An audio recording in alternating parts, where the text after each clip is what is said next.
kasih Mbak Nurul atas waktunya.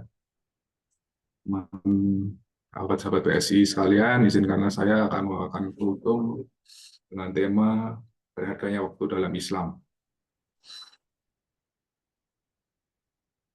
Kultum kali ini saya ambil dari artikel muslimah.org.id yang akan membahas tentang pentingnya waktu dalam Islam.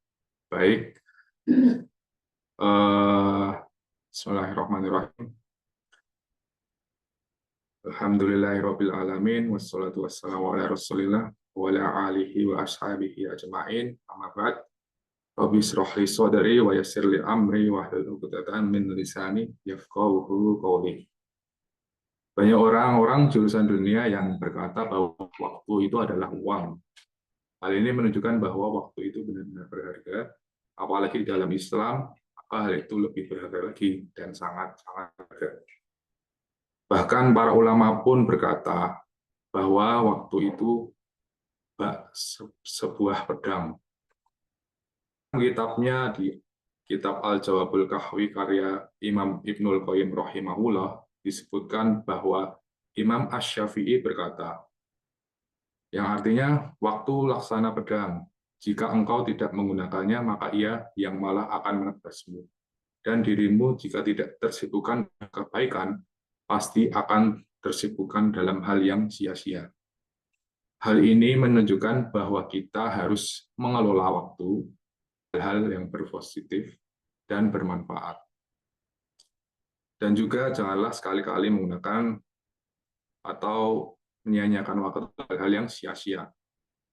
Karena Rasulullah Shallallahu Alaihi Wasallam bersabda, yang artinya ada dua kenikmatan yang banyak dilupakan oleh manusia, yaitu nikmat sehat dan waktu luang. Ibnu Hajar dalam kitabnya Fathul Bahri membawakan perkataan Ibnu Battal, mengatakan makna hadis ini adalah bahwa seseorang tidaklah dikatakan memiliki waktu luang hingga badannya yang sehat. Barang siapa yang mendapatkan seperti ini, maka bersemangatlah agar tidak tertipu dengan lalai dari bersyukur pada Allah atas nikmat yang diberikannya. Di antara bentuk bersyukur ialah dengan melakukan ketaatan dan menjauhi larangannya. Dan barang siapa yang luput dari bersyukur semacam ini, maka dialah orang-orang yang telah tertipu. Dan seperti yang telah kita saksikan sekarang, banyak manusia yang telah terjerumus ke lubang kelalaian. Lengah sedikit, waktu sudah berjalan terlalu cepat. Banyak yang terbuai dengan waktu luang dan jasad yang sehat. Padahal Allah Subhanahu wa Ta'ala akan menanyakan atas setiap nikmat yang telah berikan kepadanya. Allah Subhanahu wa Ta'ala berfirman, A'udzu billahi minasyaitonir rajim. Tsumma latus'alunna yauma idzin 'anin na'im. Yang artinya, kemudian kamu pasti akan ditanya tentang kenikmatan yang kamu bermegah-megahan di dunia. Al-Quran, Surat At-Takatsur, ayat ke-8. Syekh Abdul Malik Al-Qasim berkata, waktu sedikit adalah harta yang berharga bagi setiap muslim di dunia ini. Waktu adalah nafas yang terbatas dan hari-hari yang dapat terhitung. Jika waktu yang sedikit itu yang hanya sesaat atau beberapa jam bisa berbuah kebaikan, maka ia adalah orang-orang yang sangat beruntung.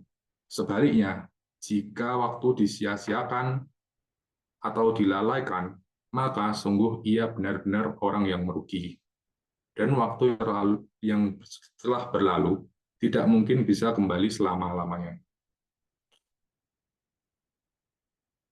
Sahabat PSI yang rahmati Allah Subhanahu wa Ta'ala, seharusnya kita sadar dan menyadari bahwa waktu itu sesuatu yang sangat berharga bagi seorang hamba. Sangat amat disayangkan jika waktu itu berlalu saja tanpa ada selipan ketaatan di dalamnya. Ibnu Mas'ud radhiyallahu anhu berkata, yang artinya tidak ada yang pernah kusesali selain keadaan ketika matahari tenggelam, namun ajalku kemudian sudah berkurang. Namun amalku juga tidak bertambah. Dan tanda Allah menelantarkan hamba Allah ialah salah satunya Allah jadikan ia sibuk dalam hal yang sia-sia. Al-Hasan Al-Basri rahimahullah berkata, yang artinya di antara tanda Allah berpaling dari seorang hamba, Allah menjadikannya sibuk dalam hal yang sia-sia sebagai tanda menelantarkannya. Dan ketahuilah bahwa kalian lebih layak bagi orang-orang yang menyanyiakan waktu. Seperti yang dikatakan oleh Imam Ibnul Qayyim rahimahullah, jika waktu hanya dihabiskan untuk hal-hal yang lalai, untuk sekedar menghamburkan syahwat atau hawa nafsu, berangan-angan yang batil, hanya dihabiskan dengan banyak tidur, dan digunakan dalam kebatilan, maka sungguh kematian lebih layak bagi dirinya. Dan janganlah menyia-nyiakan waktumu untuk mengingat Allah. Dikisahkan dari Abdullah bin Abdul Malik, beliau berkata, kami suatu saat berjalan bersama ayah kami atas tandunya, lalu dia berkata pada kami, bertasbihlah sampai ke pohon itu. Lalu kami pun bertasbih sampai ke pohon yang ia tunjuk. Kemudian nampak lagi pohon yang lain, lalu dia berkata kepada kami, bertakbirlah sampai di pohon itu, lalu kami bertakbir. Inilah yang biasa diajarkan oleh kami. Dari penggalan cerita di atas terdapat beberapa faedah, yaitu waktu yang berkah adalah waktu yang digunakan untuk ketaatan dan sibuk dengan menambah amal. Kedua, hendaknya orang tua mengajarkan kepada anaknya sedini mungkin tentang pentingnya waktu. Dan ketiga, kehidupan para ulama tidak lepas dari menambah dan memperkuat ketaatan pada Allah Subhanahu wa Ta'ala.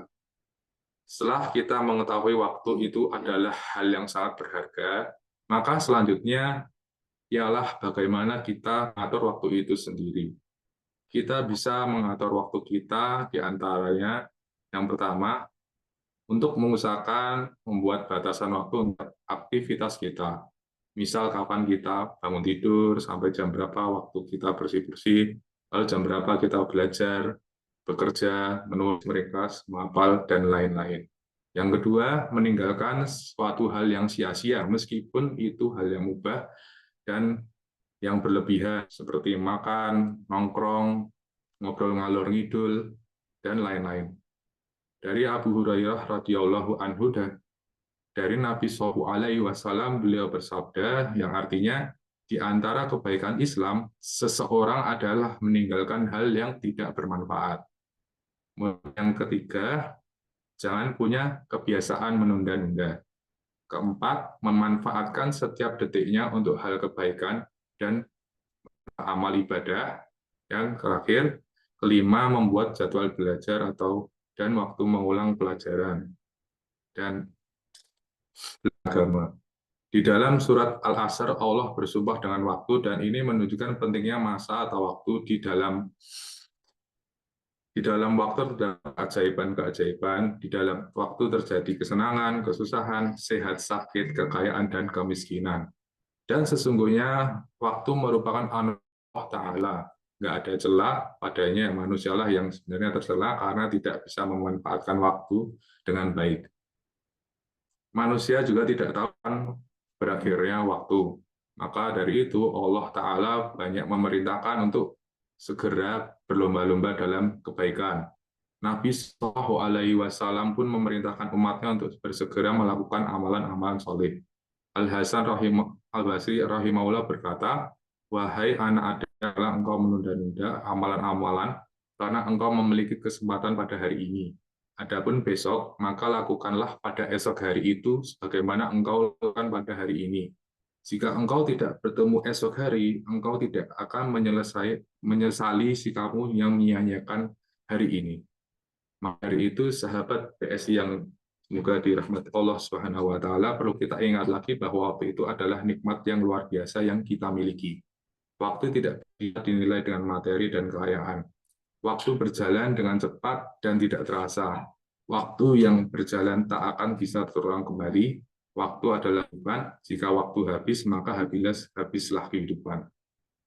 Maka dari itu, marilah kita bersyukur saat ini kita masih diberi waktu. Terkhusus waktu yang memperbaiki diri dan memperkuat memperkuat ketaatan supaya kita senantiasa beribadah kepada Allah Subhanahu wa taala. Demikian yang dapat singkat yang dapat saya sampaikan. Ada kurang dan lebihnya mohon maaf.